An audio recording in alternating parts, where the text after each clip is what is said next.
kore ke u hufanga mo I he talamalu e whanua, ka mai ngahi talawhatapu kudope, o ku whaafatapua te pane, he talangata ia dea o whai ki tō mama, o ke ata e whainga maari e koe ni, ke whahoko atu ai mo polokalama koe ia whakawike, pa mo whawhango saione, ai kumaheni pia mo whaiwhika o sare swaka, pe me sene Australia ke whakahoko atu, e tau polokalama koe ia ki he wikeni.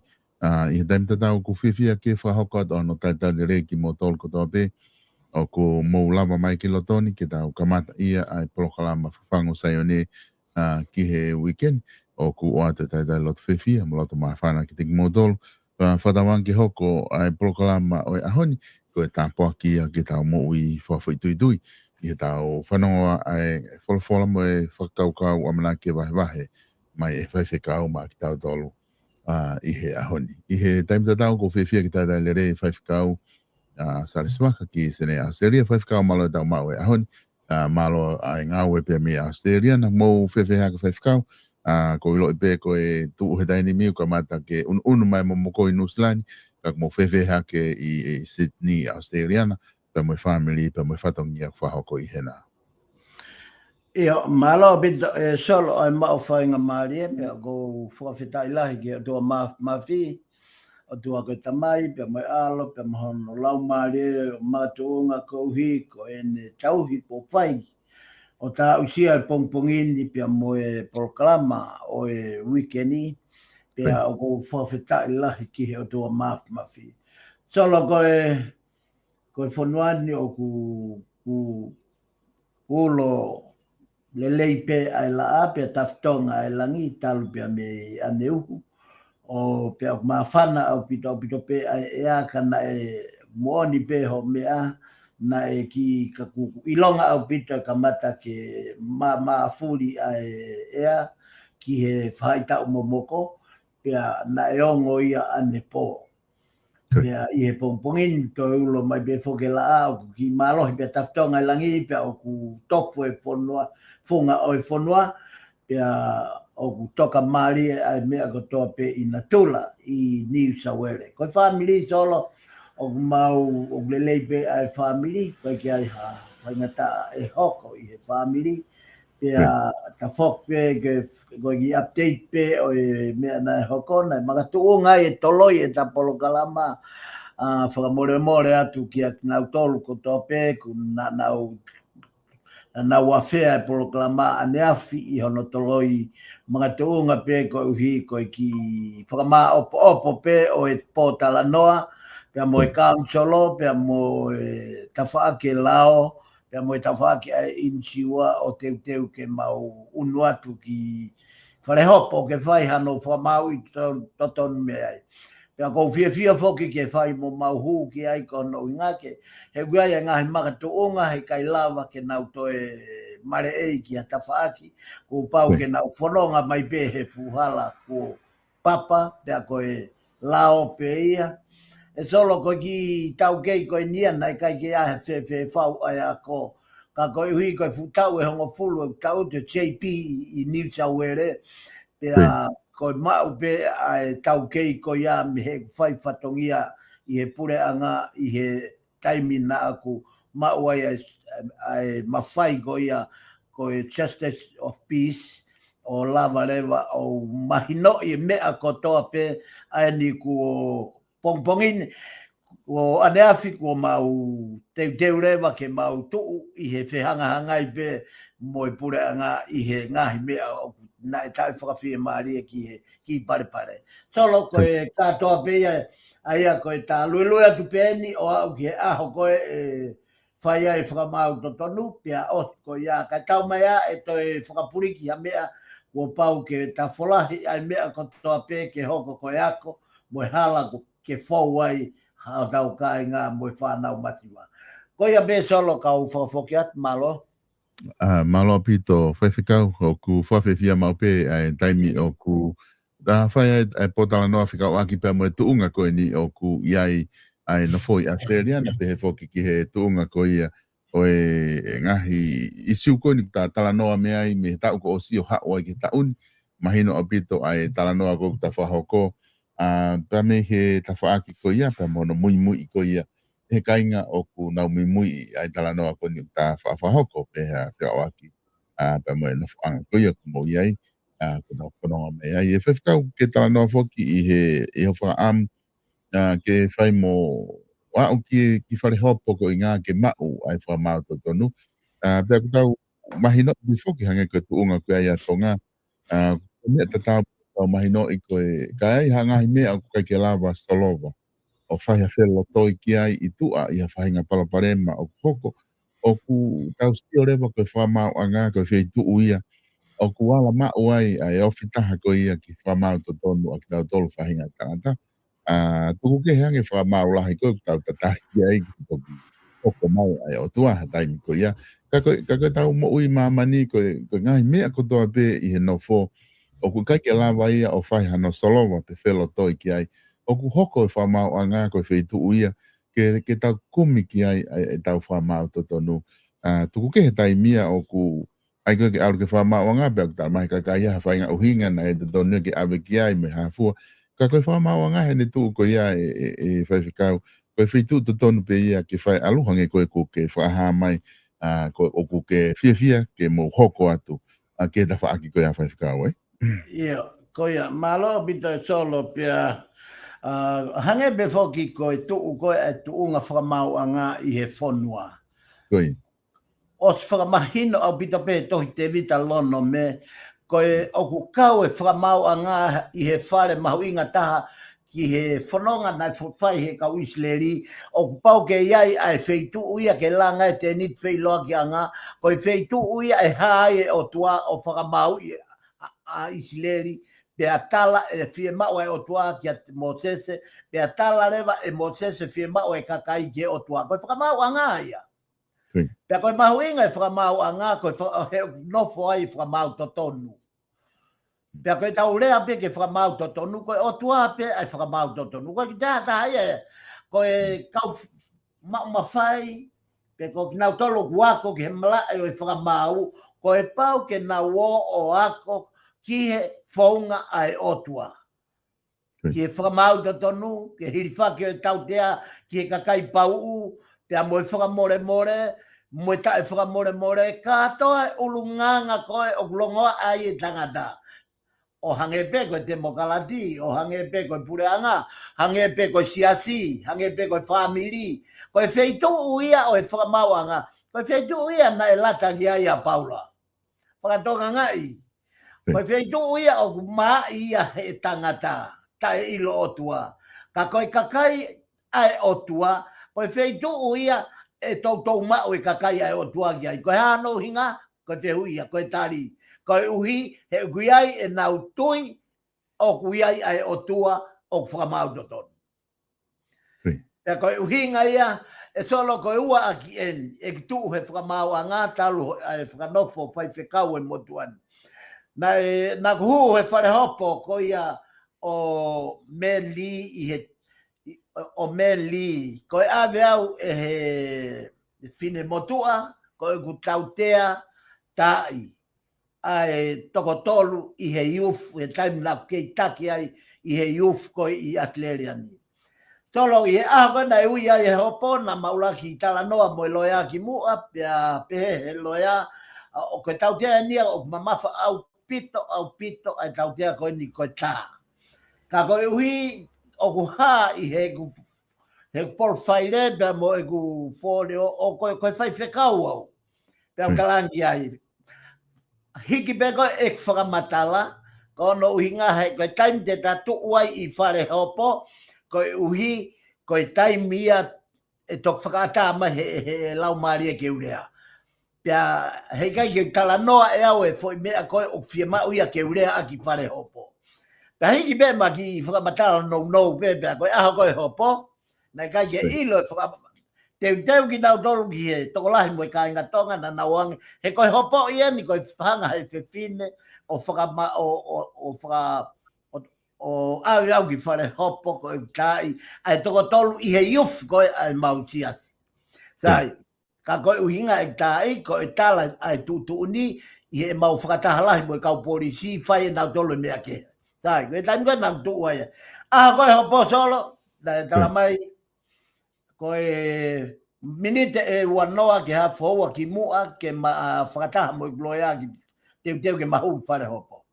O wale fo ki loia ia, o koutu i atu hoku teunga whai whekau. Okay. Teunga kakato whai whekau, almo i kola, almo i kolos. Koe whai taimi aka na ku hua ia tuhu e puha, o hange o whesi o whake whakamau ia mo i kau politi. Hange o mau tā fuua whakamau. I he tikete ku o atu koe tautea ka koe whai whekau. Okay. Nai o atu au pia whai whakawhehui pa koe whakamatala pe. Koe konga eni o e ako i whanau me he pau. Koe konga eni mea. Pea koe kutuu he koe nio koutuu aki koe mea koe tautea na whai. Nai kai koe tautea ia a aku mo hoku ata mai ka koe tūtūni a hoku o tuaka teo ke u kinisi ai whanau. Pea ka pau ko mo whakakau ke hiri whaki o tautea mei he e kutuu he puha mo te mo ulak tautea e mo toi o tua. He koe nani whakaatau. Lau a asleria ni tapu tau atai. Lau a o tua hiri whaki o ipi. Kinisi. Pea koe rea pea e whai whekau, aloa hoko atu ho ngā we au. Tō mai pea pa koe nau whamoni au kanseri he hopo. Pea koe ua aki ene hopo, koe uhu, koe hopo mo i kansolo, hopo mo i nchiwa. Pea un pahari e solo. Ka kou tuku pea ke tafe, ko hono uhi ngā kai hā taptonga mai whina ngalo e otua. He ka pau te loto ita, ka pau te loto pupu tuu, pe te whenga ke fusi ha a te totonu, koe mea e hoko e puria, mo o ni pia me he lau maari o ta. Maro ke ki toko ni peia me ta whaaki ko ia solo, pia koe, ko whare hopo, koe wheitu ia, o kui whotaha ke kakai lotu. Ke tau asi whare hopo, he mahino ai o moui e te tui. Ka pau mate te tui he kai ke whaiwhaiange pia ave kita o ki ai ha te tui o moui. Malo solo ka whawoke atu. Malo amito whaiwhikau. Ta ko tiu mahu inga pito, wahe koia ko ke whahoko. Ku kai whoki ke hange ko ke whaatala noa na e hoko whokia i wharearea i Nusilani. Ai ahono o mai koe lao ki wharearea. Pena e mai lao ko ia ke tapu i ke na ui peko smack law. Koe ke tapu i hono smack koe whanau. Wanda o ku whaingofua whoki e tau whakarea koe smack. Me hono, me tau whakarea koe tai koe whanau o ki mamafa ngeia. Ko hono smack whoko ki whupā tu pe, poko tiki poka pe tiki whainga mea o tau i kono tatu atu poka whupā tu pe. O mai lewa whakahu whoki e lao ko ia i wharearea Nusilani. I henga i tau atu ko mari o atu. Kenai ai tangata na ko tangata Haamoa ko whafunga wharearea i Nusilani ko Taito Phillips. Pea koe tangata ni na mana ko au pito i he wahenga South Auckland mangere me fitu ko ia. Pea koe ngā koe tahai e kau ailani na i he wharearea, whafunga wharearea hen. Na kai peke tari he tangata koe ni e lao koe ni hono whahu mai.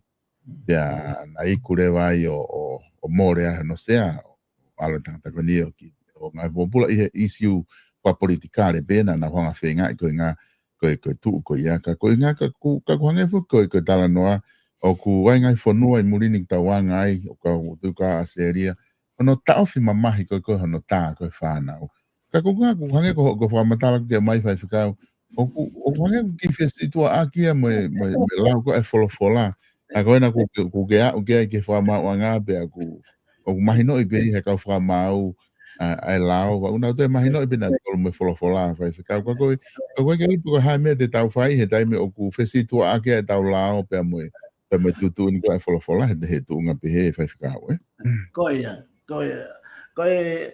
o mahino au pito pe tuunga ia o gulea whakawholofola mahino au pito e o whakataha pe ia mo mesi e alu whakataha pe tutun whakawholofola ia mo merino mo whakamoui koe taime unau toke ke he ai o taimi lewa ke te hanga o whiwhiri e uhinga.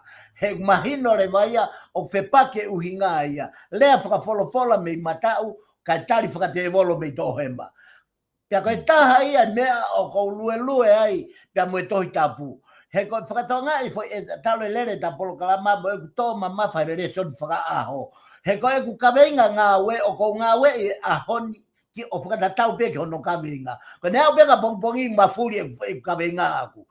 Ko usio peke fol pagulava le vai foi mia con solo. O kulava le ke ma puni pia ma opo a e ku lau fola I he ono tukuange e au ke tataki e tohi tapu.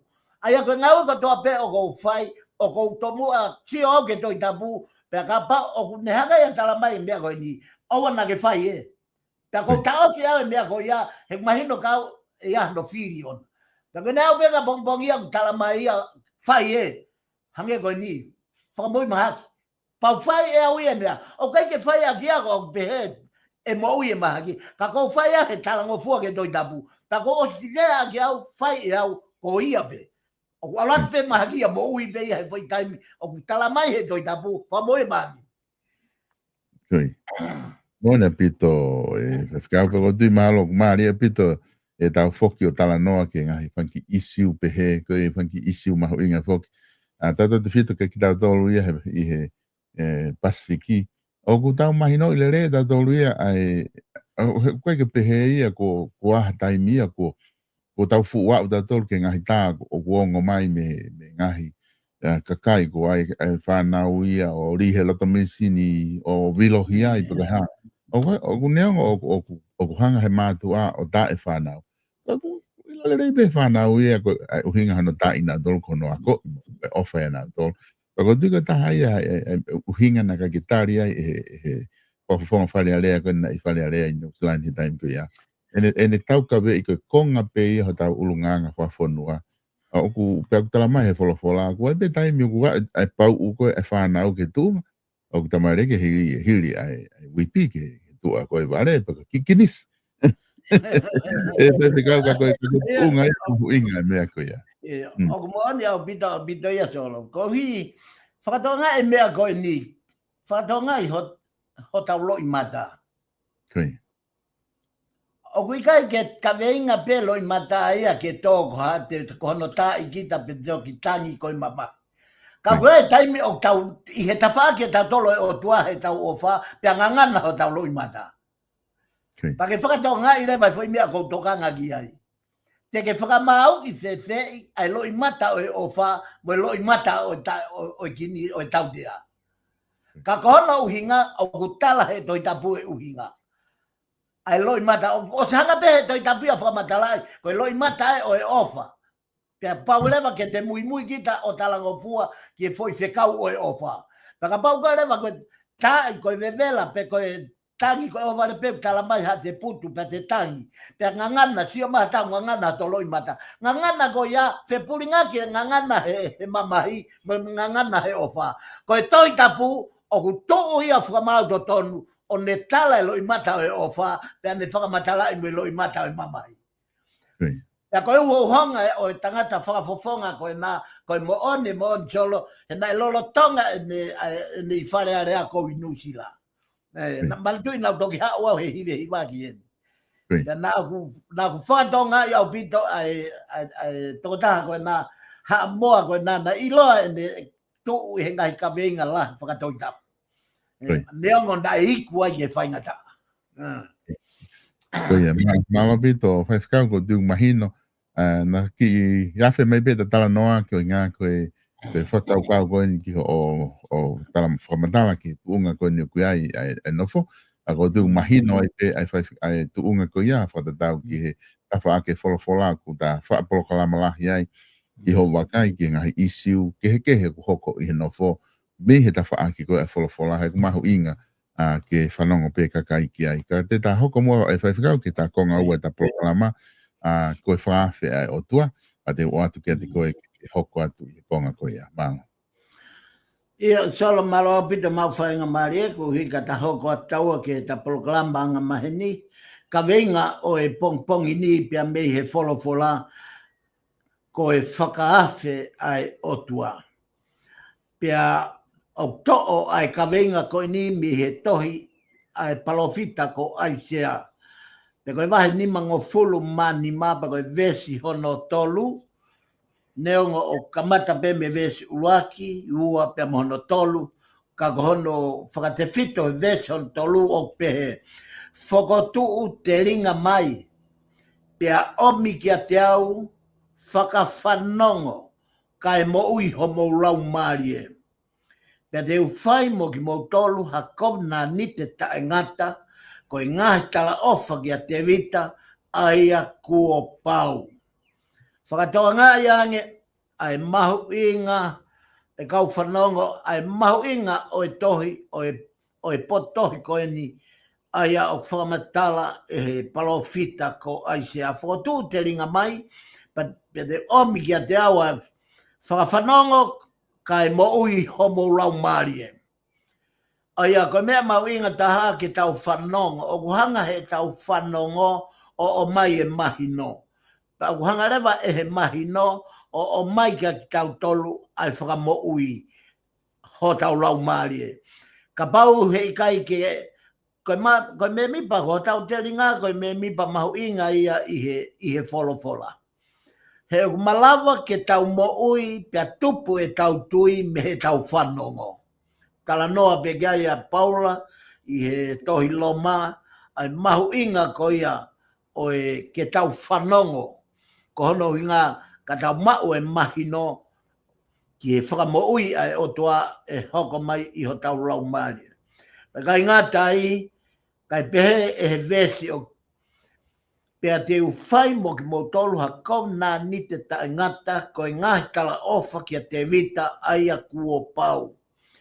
Whatongai solo ai mahu inga e ta polo kalama i he wike kotoa pe, o ku hange, o ku vilo pe i he COVID-19 te mo i fuakawa, pia mo i lao, pia mo i tutu uni, i he tohi tapu, pia o neongo o ku potu tohi kehe, te talo nome, se nesi, na takapu lele atu ia te talo nome tohi lao, pa ta lele ia se nesi e wiko osi, ta lele en, koe ni ta lele en ia aisea, ka ke whakatau ngai o ku ikai ke mamao e nau ngahi ako naki a nau tolu, pia mei he komi nā nite, ta e ngata, aia koe foi kawenga e aho ni, koe lavei e he palofita ko aisea, ai mahu inga e komi nā nite ta e ngata, ae na e tala ofa ki a te vita. Mana tui na tau lave, tau tolu he wike, ngahi wiko hiri, ki he konis, ki he kovna ni te lalahe tolu. Ko ia ko hae toi tapu, aia ko Mosese, ko Ilaisia, pia mo Sisu. Aia ko tongi, ko tohi ia Mosese makatohi, pia i kai ngata e, kai hoko mai Ilaisia, kai ke tohi makatohi, kai tongi i ki ho tau loto, pia hoko pe ia o ngalo pe ia heke whanau Isileri, pia komnani te whaka mui pe koe komnani te whaka whoou na wholwhola ke sisu mo to'o hou sino kai pia mo inu hou toto koe komnani te ia hono tolu. Ka ke whakatoa ngai o kulave a vesi ia koe ni o e takaweinga ki e whakawhi ai o tua koe tala ofa ki a te vita aia koe tala ofa hua pau. Koe foi tala ofa ni koe nei makatu unga i hoko mai a sisu kalai sisolo. He ko sisu kalai si koe alo ia, ko sisu kalai si koe huri ia, pia mehe ne kui ko te vita. Pia koe hono toi whakamanatu me enai foi ko nani te tae ngata ko ia. Aia koe uhinga ko nani te tae ngata, o ku uhinga pe ia ki he sino tapu o kalaisi. Ko e hoko mai a kalaisi o tui i Isileri, pe i kai ngata ai kai tui tae ngata. Tau mai a e to e whetongi e ne hoko ko e tui, pe i kai ngata i Isileri pe, ka ko e kausendaire, pe a moknau tolu ai ka whahinga kakai kotoa pe, whahinga matakari o mamani. Kuo os whai e kovna ni tae ngata ia. Pea mo kalais. Tau mai a e to iai ha kalais. I moa pe i mui. Pea tau mai a e to iai ha sisu. Ke whakamoui i moa pe i mui. Ngata pe i he po i kona nite mo e whare o Davida i he huri mo oni ko sisu kalais. Mana tui e takawe inga ko e whakaafe ai otua. Ko e fua whakaafe ai otua ma e whaahinga o e tangata. Hiri ai whamatala ai whakawa motua kia ki nau tolu ko toa pē na e tō ai e ngai. Mana tui ko Abrahame, ko Isake, ko Sekope, whanau Israeli, na e whau mai ai i a tek nau tolu ai whakamoui i he tala ofa pe ia e COVID-19. Ko e whakawheni ai otua. Ko e ne fua whakawheni ai otua. Ko e whakawheni ai otua, kua whakaongo mai e he palofita ko Asia.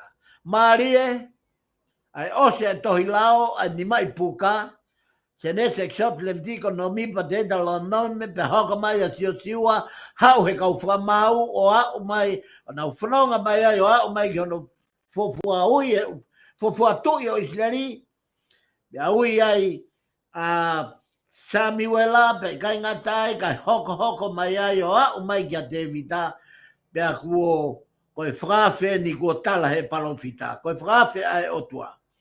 Kua whakaonga mai e palofita ko Asia. Ko hana whakawhe i ki tau tolu e ki he otua, o kutaha ene e whakawhe maalunga mo langi ia. Kua tau au ki a whahinga tuunga, kua whakamahu inga i he otua e whahinga e tangata. O tau mau ai whakawhe ko eni, ko e whakawhe maalunga taha mo tau wongoi o tau mau ha langi mamahe i he fie mau ki tau tolu e o tau otua. Mana tui solo ko ngahi whakawhe ko toa pe whakai mamani whakawhe ki he ko ngahi whakawhe ki he tau ki he mari ko whakawhe ki he tau wataha ko whakawhe ki he whahinga whakamanatu pe o ha tau whaerei. Whakawhe whakawhamiri, whakawhe whakasiasi, whakawhe whakapureanga, whakawhe langi. Kotoa pe, o kui ai pe a hono kakai o fie mau ki nau tolu ki ai. Pe o ku fie mau ave ai tohi whakawhe, o ku whakakalakalasi, o whakatatau ki mahu inga, o e tokotaha kotoa pe mohono mahu inga. Pea o ku pehe na tula o e whakawhe a mamani. Ko e kawenga o e whakawhe ke ta uo ki he ene katoanga o mau me iai a e mea kotoa pe, ko e lelei kotoa pe, pe o taui ko e keresi a e otua. Whakawhe ko ene a e otua e pongpongini tolo, whakawhe au kehe. Ko foi whakawhe mai a koe ni, o kui kai ke na tola e whakawhe whakai mamani pau ke ai haki mea whakahaunga ia, ai haki seniti, ai haki paanga mono ke sila, o kukumi ki kato perfume, pe koa kato mea whaka namlelei, pe koe kumi ki kato whakawhie mari e pongpongi, ki he kauhou e ki, koe ai haki fluti, foi whaina, foi meleni. Koe na tola o e whakawhe, whakahaunga ia, a e tangata i mamani kua pau ke whakahai ho hounga ia. O ke hanga o ave ki he whakawhe. Whakatongai na tapasi mai i he ngai wike kua hiri, i he mahu inga koe o e polo, whekau e polo. Ko hono whakahau ngai ki he otua a e ofa tuu ngaa na ane whai. Pea o pehe tofu, o kāinga ia mo e ta kawenga he ahoni ko e whakawhe a e otua. Kono makehe anga whakawhe koe ni solo, mei ha toe whakawhe, whakae mamani. Koe whakawhi ia koe ni, ko e te, o kai whie mau ke te aluange kita moha mea. O whie mau e o tuaia ke te aluange ata. Aluange maha. Aluange kita ia o toki whakawhonu me he ene kātoanga. Whakatoka ngā i en tolo.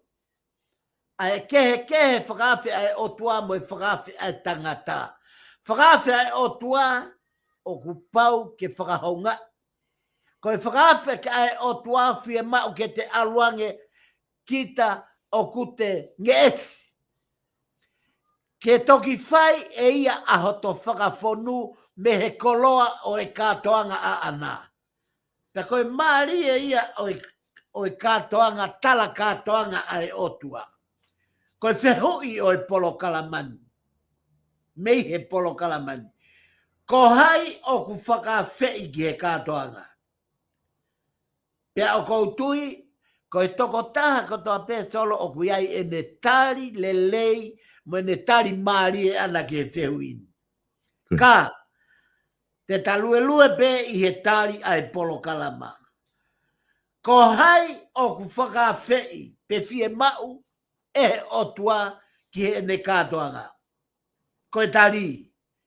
O ku ikai koe kau siu pe. Pe koe kakai whiri ai o tua. Pe na e whakawhei. Pea aena e fua foaki ki ai fola o e whakamoui. Ai a uhinga ia ki Isleli.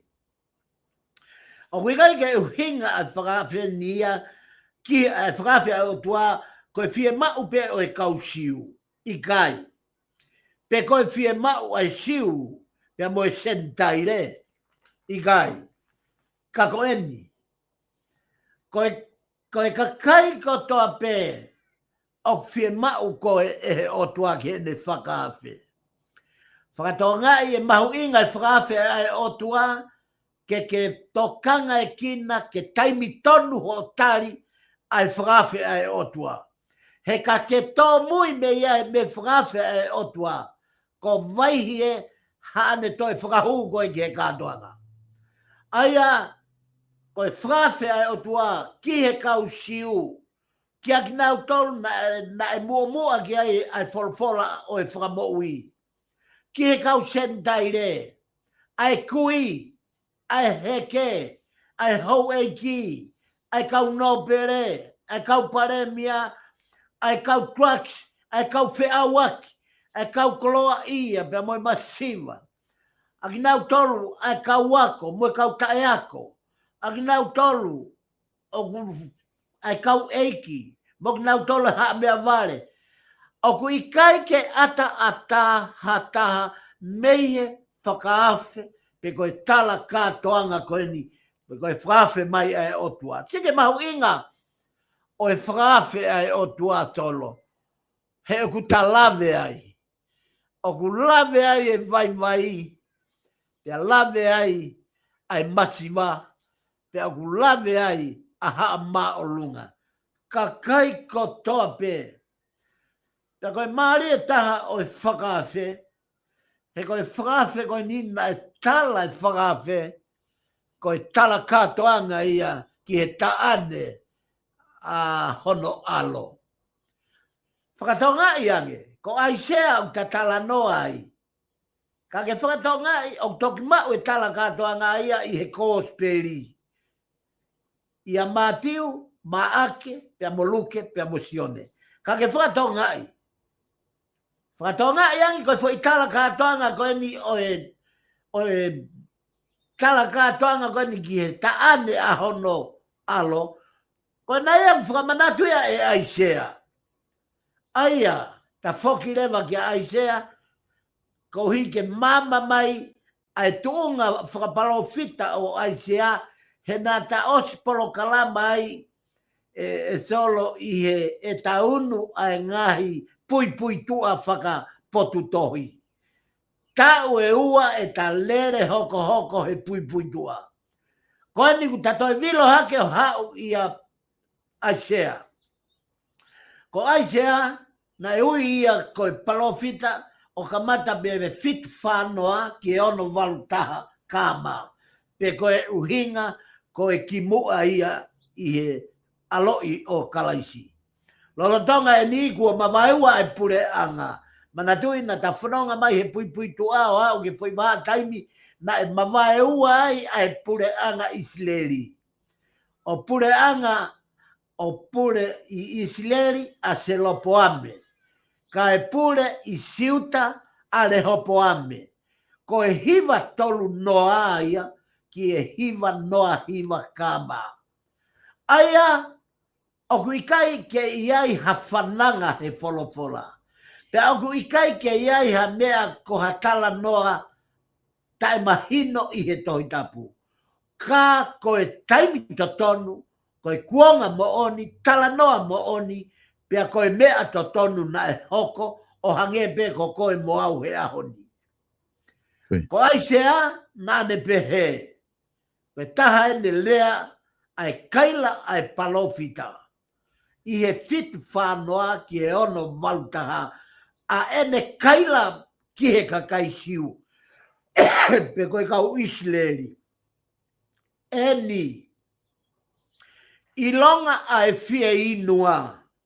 Hau ki he ngahi vai. Moia foki oku i kai haane paanga. Maalie ai tūnga o e whakawhi ai otua. Hanga e profita ko ai sea o whakamama whai mai. I he whoilea ko eni. Eni. I longa ai fia inua hau ki he ngahi vai. Ko e whoi tō ai eni i he i moa i he whoi se tesiko e nā.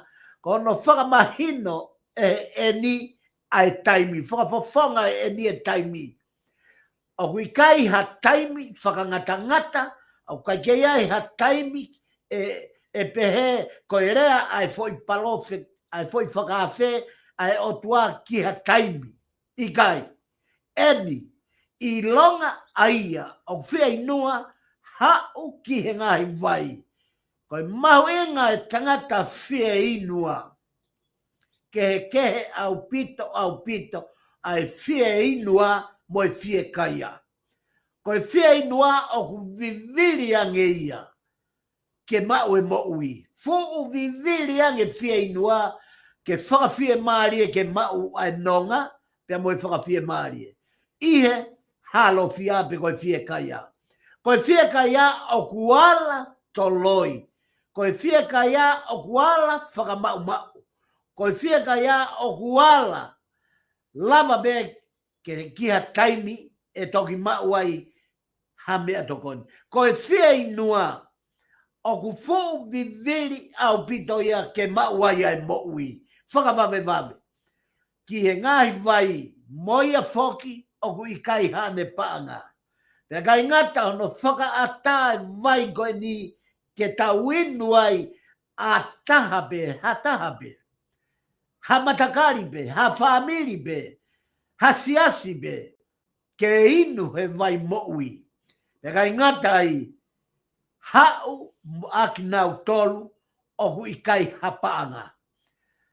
Koe paanga, koe whakawhawhonga ia o e mea moui o e materie. He koe paanga, kai kai ha paanga, he kai moui e sino e tangata i he materie. Pakuhanga rewa he paanga o kofu, ai mauanga moui kotoa pe o e moui whakamaterie. Pe koe haa mea whahinga mea o ku te moui ai, foi akau. Pe koe haa peha mea, pe koe whoha e ngoue, pe koe fua e akau, ha mea pe ke mau ai, mau mea tokoni mei ai. He kohono whakamooni, ka pau kai kea te fua i akau, o ku te whakatau ake paanga. Ka pau kai kea ha te akau whoha, whakatau ake paanga. Akau fua, whakatau ake paanga. Pe aku tō e paanga ne hanga whakawhawhonga i katoa ai materie. Oi mo ui whakamaterie. Tala mai lewa e aisea. Moki mo tolu o ku ikai ha paanga. Solo koe he lahi taha, moi masiva, oi whakaofa taha mo ui e tangata tui whakaristi ane, ko e nei kai ke ne ilo ai mea au mauai e ne moui. Au ku mau e moui mei he fola ai otua. O hange ko e whakawhe kua ne whai. Tala mai he ne whakawhe he pongpongini. Hau aki mau tolu ko toa be. Ke mau mau mo ui ho mau lau mari e. Pega ingata ai mau omi o tokonaki o kai. Io mau omi pe o whakatau ai waine mo e hua kau tae hapaanga pe a tae hatotongi. Koe mawinga ia whanongonongo nai whai e palofita ko ai te a ki Isileri. Lolotonga eni ai fuu whainga taa lahi na e tō i Isileri. Ko e huinga fo i potu tō hini, vahe ni meni mā ves ulua ki he tahawa, o ku hinga ia solo.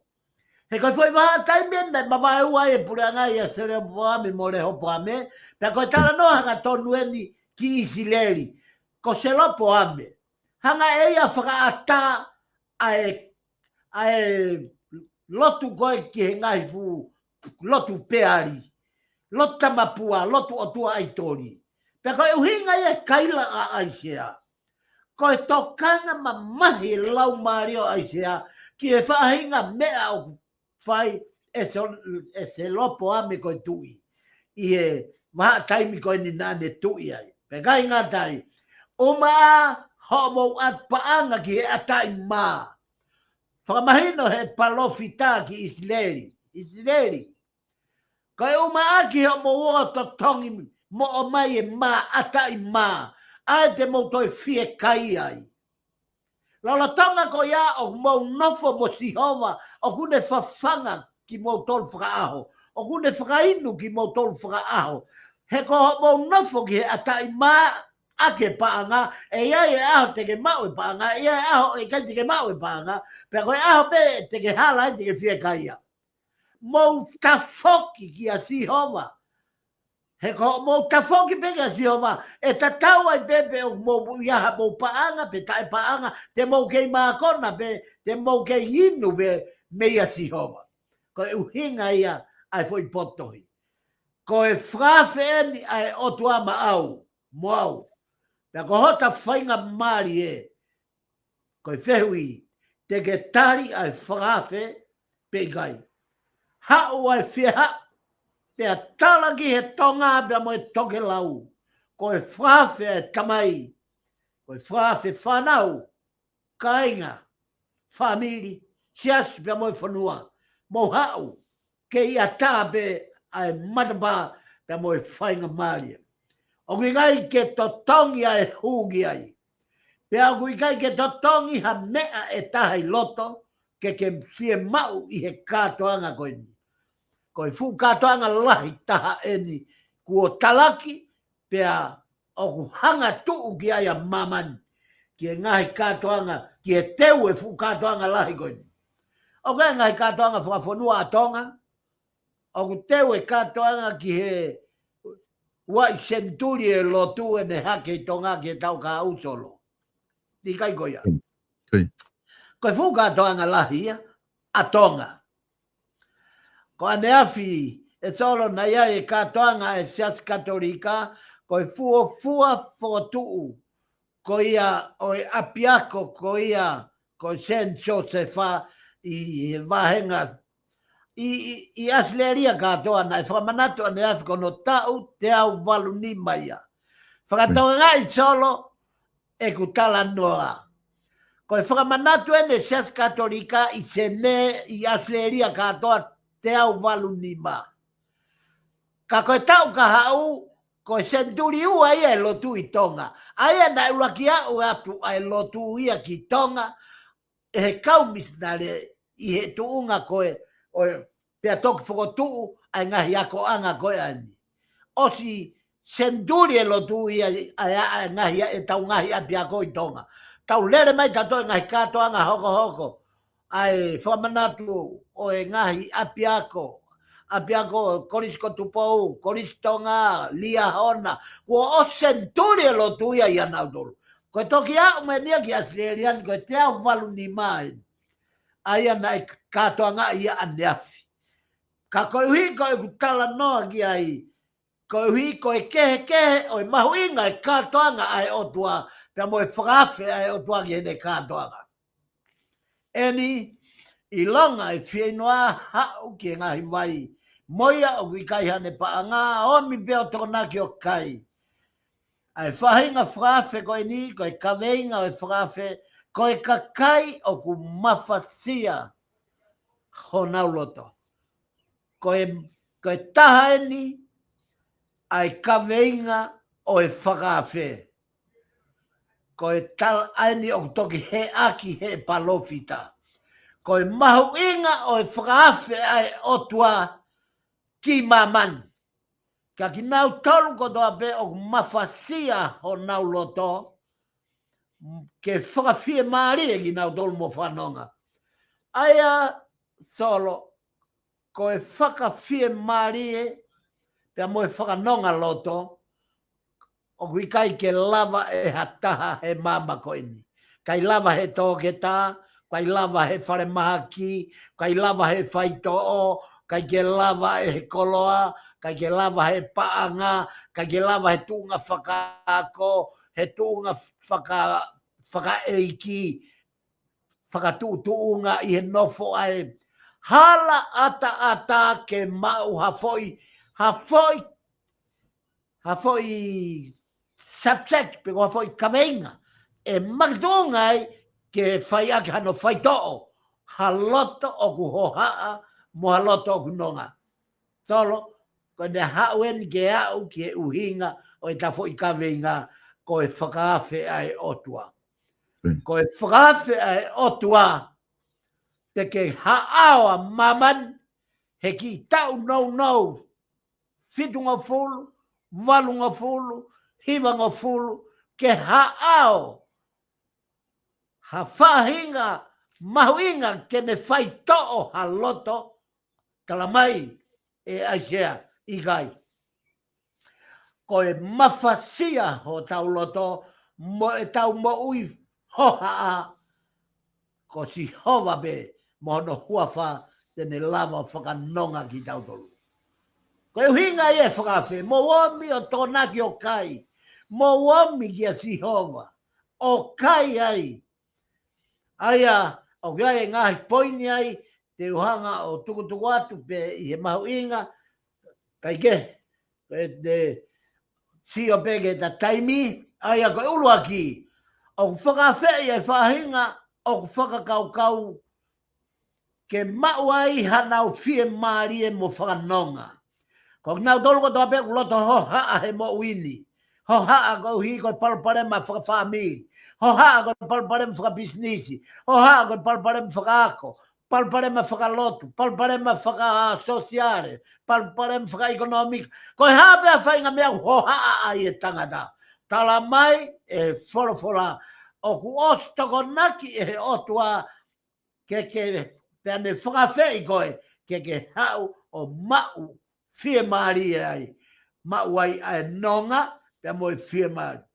O whakawhei ai whahinga, o whakakaukau ke mau, ai whakawhie maari e mo whakanonga, koe huafa be oi otua. Pe koe hinga ia kawenga ai whakawhei.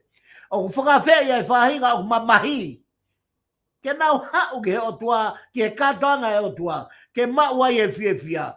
He te ke hau mo e ho mamahi, loto mamahi, pe te ke foki mo e loto fie fia. O ku whakawhea ki nau tolo o puputu. Ke nau hau mo e hala, mo e mooni, mo e moui. Fia mau, ko ku mau tolo ko toa pe o puputu o e whakaukau. Ai o tau i koe stress e ata mai. Lahi, mea koe, koe ki tau ilo pe koe hai mea te tau whai, i he moui. Talamai he kawenga. O whakawhea tu koe. Hau mo ho puputu. Ko hui kai whakahino, mo whakatata e otua ki a te koe he kātoanga ai hala mo e mooni pia mo e moui. O whakawhei atu ki nau tolu o kui kai tui. Hau mo koe o kai tui. Hau o tog, hau he whakawhei. Tari he whakawhei ko ia. Hau mo ho tai tui. Ko hi, he teke hau mo ho tai tui. Pea te ke maure vai tui mo ni i e hiri ai kātoanga. O whakawhea ia nau tolo whia kaia mo whia inua ke maa o ni.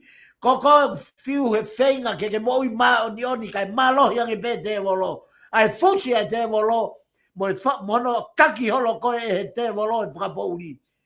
Koe whakawhea ni ka te koe. Hau mo holoto whakapouri. Hau kai whakawhea i koe ki e whakawhea koe ni. Ai otua. Ta te me hanga whakawhea maari e i koe. Koe na. O whakawhea i nau tolo masiva. Hona lau maari e. Koe hui ke nau hau ke katoanga mo e otua. Kai whakakoloa ai ki nau tolu. Aki a honau ke whonu. Ngutu honau lau maari e. Koe na. O whakawhea i nau tolu o kuloi. Ke nau lava mai. He koe nau hau mo e nau ngutu loi ke katoanga e otua. Pea nau whoki rewa kuo nau whoki mo e rea mooni. Koe na. O whakawhea ai kāka ke nau lava mai. Ko hui ka nau whoki mo e rea dodonu. Koe katoanga mo e otua. Ko tuu hau nges. O te ke hau mo. Hau o whakawhonu. Pea kaku ai hanga hala uia ko hau mo ia. Kaku ke whonu i he kāka. Hau koe mo ia. Kono i ngā kai huhua e he otua. Ko hi ka nehanga whakawhonu aki koe ai rea dodonu. O whakawhei aki nau tolu mālua loi. Ke nau lava o whaitotonu e nau ngāwe. I he pureanga he siasi whonua ka mo e family. O ku mahu inga au bito ke tau tari e whakawhea otua. He koe tau toki au ke otua o ilo ai. Tau ku whehala ke ai tari whakawhea o ku ta whai. Koe taha. Koe whakawhe, mai ai o tuaki a te koe, ke hau hea honi, kok nau tolu oku, nau mate, te ke whoki moi moui. Hau moho mate, hau moho tai ilo o tua, hau moho tai lama hamea, ka ke whakawhonu koe o tua, aki ai moui o lahi au pito. Pea koe mea ko toa pe, i he mātuku ai whakawhe koe ni, koe whakawhe ia ai otua. Pea koe kore ia ai kaweinga o e aho ni, i hono whamanatu e he tohi ai palofita ko aisea. Whei mo whanongo kia te au, mo kai ai mea o kulerei. Pea koe taha ena, i he kaila ngaki i he palofita, isi leri, tonga, mo whanongo, kia te au, mo kai ai mea o kulelei, o ku uhinga ena, ki tonga, ki wharearea, ki kakai, ki whonua, i haa mea vare hau eiki, kai uma ai kakai kotoa pewe o Israel. Nai whai a kovnanite i he whakawhe pia mo e otua, ke nau hau, ki he whakawhe, o e tala katoanga koia, na e whai, ko e taane a hono alo aia ko Sisu Kalaisi. Whei mo whanongo kia te au pia mo kai ai mea kulelei, whakatū te ringa mai, pia mo womi kia te au o whakawhanongo, ka e mau pia ke mo ui aho mo lau maari e. Ko e whakawhe ia o e ahoni. Kaunga Kristiane, ko e whakawhe au tu au taha, tu o taha bene whakawhe, ki a toko taha au mahuinga ia, ke ne tari e whakawhe, ko hui. Pea ko e whakawhe ko ia, ki e tangata pea mo e whewhine, Kristiane, mo e tai Kristiane, tangata tui o tua, mo e tai tui o tua, ai vare, ai poto, eiki, ai tua, kloa ia, mativa, maulunga mo e maulalo, ko e whakawhe mehe o tua, mo hau, o ai e ku io ke. He ko e ku io ke ku maa e ku kawenga. Ko mou fua ai mama wha, ko mou tolu pe fo ui. Pea koe taha ia e whakawhe o e kawenga o e ahoni i he tau polo kalama. Pea oku kei tatari, hapai, ai nima o e otua, kiha mo ui. Kai ngā tonga, kau Kristiane, whanau ai o tua. Au tatari mai wofe taimi. Wofe ai taimi. Pea kuo hapai e nima o e tamai o wha. Whakawhi kia te koe. Hau moe hoa. Hau moe whanau. Hau moe whangamonga puna. Hau moe meitanga. Hau pea moe whae tangata. Hau moe whaifkau. Preteni. Kau Kristiane koto ape. Mo wami. O tari e whakawhi mauinga. Koe whakawhi ai o tua kia te koe. Pea ke hau moho mawhatia. O huhua he orita. O e otua, ka ne whakawhanua ki koe, ai koloa o ku tolonga, ai ofa, ai whakamore, ai whakamerino, ai kataki, ai ofa ki he maulalo, o whae masiwa, o whae tukuhausia, pia ka pau e pehe, koe taha e kaweinga, solo, omi e laumari maoni o ni ke ta tala noa i hea hone mahu inga, tau foki mua, o tari e whakawhi mahu inga ko ia ai o tua mafi. O whai ko toa ngahi lea ko ni e malohi be o e wholofola kau whakawhoke atiola. Malo pito whaifekau pe ku whamalo i he lama ko ia o e konga ko imo e polo kalama ko i he ahoni ka pau kua mea ke loto ke whama apopo aki ka te toki mamahe ahoni. Ia malo solo ko hi ka pau te ta whokpe ki he kawenga o e ahoni ko hi ke ta ki atlaini pele soni o e ahoni mo tolu ko to pe ha pe ha whahinga ngau e kawenga ho ngau e whakabisnis whakaako pe ko ha ngau ki tokanga ngau ki osen ngau ki wharehanga ngau e iloki ako pe ko ha whale lotu saione katoa ngahi ngau e ko ia ko e whakamu o e talanoa o e ahoni i e kawenga o e ahoni o kou whakampe ke tau hanga o whakamahu inga i a kia o e kawenga o e ahoni. Ko e kawenga ko ia o e ahoni pia mehe tohi mea toko ni whakaaho aia ko e mau toto iwi ke hu i e matapā whasi i. Mau toto iwi ke hu i e matapā whasi i. He oku wau talatu. Oku ai hatoko lahi te nau whainga ke hu kai he i kai te nau lava. Whakamonia me pot folfola luke vahe o fulu mātolu pe koe vesi ua wha. Ai au pehe ai lau a tātolu luke tātolu a wha. Mau toto iwi ke hui he matpā whasi he o kuou talatu o kuiai hatoko lahi te nau whenga ke hu kai te nau lava. Koe mata mahina o pita tala noa ki e tuunga o matpā ai folofola ha kospelia sione pe sisu ko au pe koe matpā ko ia o e hui a te au te ne hu atu pe te ne hu mai o mau mea kai. Ko sisu, ko e matapā whāsi i, ko sisu ia. Ko e matapā whalahi, ko e te walo ia. Ko mamani ia. Ko kakano ia, ko kolo auha ia. Pe ko e korena, o e kawenga, o e ahoni, whakatoka ngā i ange.